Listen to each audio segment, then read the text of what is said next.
What's going on YouTube? In this video, I'm going to compare the Chase Sapphire Reserve card to the Citi Prestige card. But first, if you are new to this channel, my name is Will and I do videos on how to take advantage of travel reward credit cards so that you can travel more for less. So if that is something that you're interested in, be sure to hit that little red subscribe button for more videos. Now let's go ahead and jump into today's topic. The first thing that we have to go over is going to be that annual fee. So with the Citi Prestige card, it's going to cost you $495, whereas the Chase Sapphire Reserve card will be a little bit cheaper at $450. Now in terms of the authorized users, if you want to add any, it's going to cost you $75 per user for each of these cards. So no difference there. The first benefits that we're going to be looking at are those credits to help offset that annual fee. So with the Citi Prestige card, it's going to be a $250 travel credit, and the Chase Sapphire Reserve card is going to have a $300 travel credit. Now travel for both cards is pretty broad. It's going to cover your airlines, your hotels, car rentals, cruises, ride share, public transportation, tolls, all that stuff is covered under the travel category for both cards. Now, if we're looking at the effective annual fee now, which is going to be your annual fee minus the amount of credits that you get, you see that for the Citi Prestige card, it's going to cost you $245. Whereas the Chase Sapphire Reserve card is going to cost you $150. So about a $95 difference there. So Citi Prestige card has a little bit of work to do in order to catch up. Now both cards do come with the $100 TSA pre-check or global entry application credit. You can only use one every 4 years, which makes sense because both of these do last for 5 years. So there's no reason to give you that credit every year. So you're going to be looking at $25 per year essentially with this benefit. Next, we're going to look at the bonus categories for your spend. So this is where the Citi Prestige card is going to start catching up. So with the Citi Prestige card, you're going to get 5x back on your restaurants and airfare, and then 3x back on hotels and cruises. Now with the Chase Sapphire Reserve card, you're going to get 3x back on restaurants as well as travel. And travel again is going to be that same broad category that we just went over with the credits. Now that 5x category on the Citi Prestige card can be a huge deal. If you're someone that's putting a lot of spend in that category, those 2 additional points that you get compared to the Chase Sapphire Reserve card can definitely add up.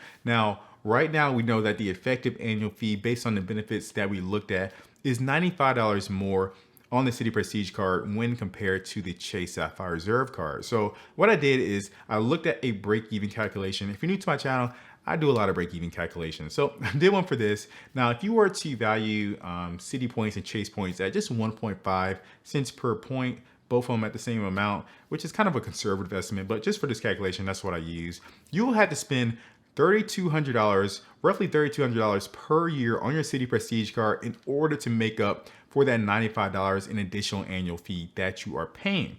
So that's really not that much. If you look at it at a monthly basis, you're looking at about $266 per month in that 5x category to break even. And then anything in addition that you pay after that $266 is just more additional value that you're getting on the Citi Prestige card. So definitely doable, I think, for most people who are looking at this high annual fee cards. But again, we still have more benefits to look at. So let's look at those now. Now, the next set of benefits are going to be the main benefits for each of the cards. So looking at the Citi Prestige card, the main benefit with this card is going to be that 4th night free that you get twice per year when you book a hotel through the Thank You travel portals. This can give you a tremendous amount of value depending on your personal travel habits. If you're someone that's going to be spending a lot of money on a hotel, you stay at some of the nicer hotels, $400, $500, $600, $1,000, whatever it is, that is a huge amount of value that you can get twice per year and very easily can cover the annual fee that you have to pay. If you're someone on the other end of the spectrum like me,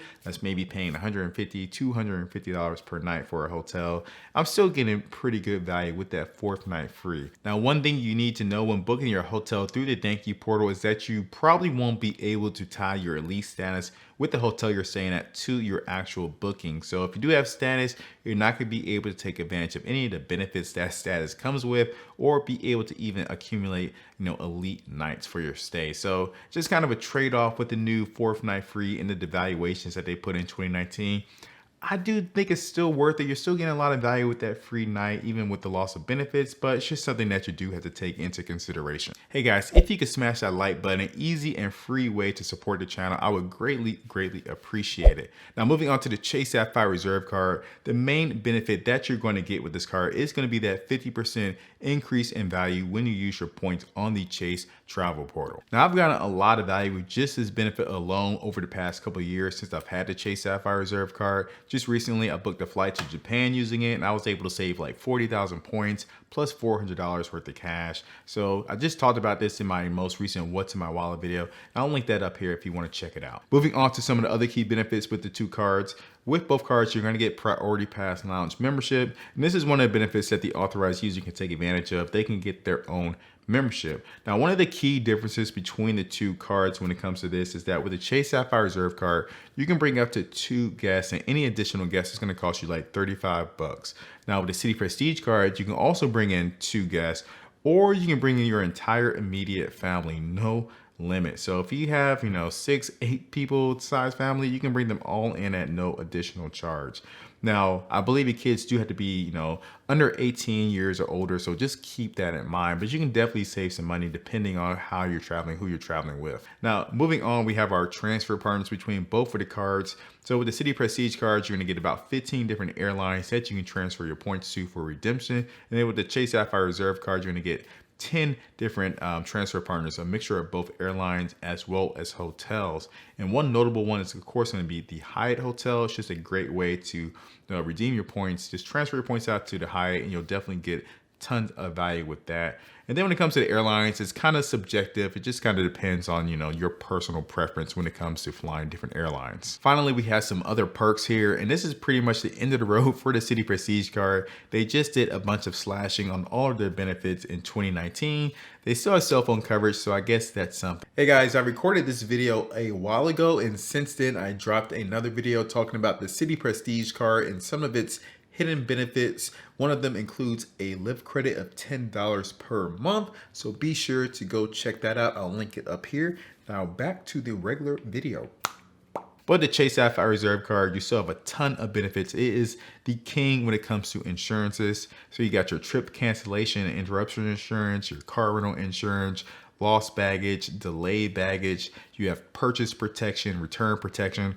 All of that is going to be on the Chase Sapphire Reserve card. So like I hinted before, guys, I do have the Chase Sapphire Reserve card. I've had it for about 2.5 years now, and I just have no intentions on getting rid of it. It's just a staple in my wallet.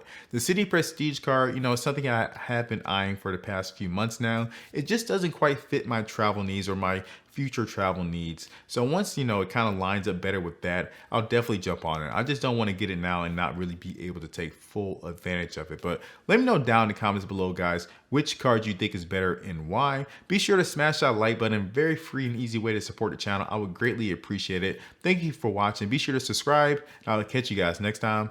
Peace.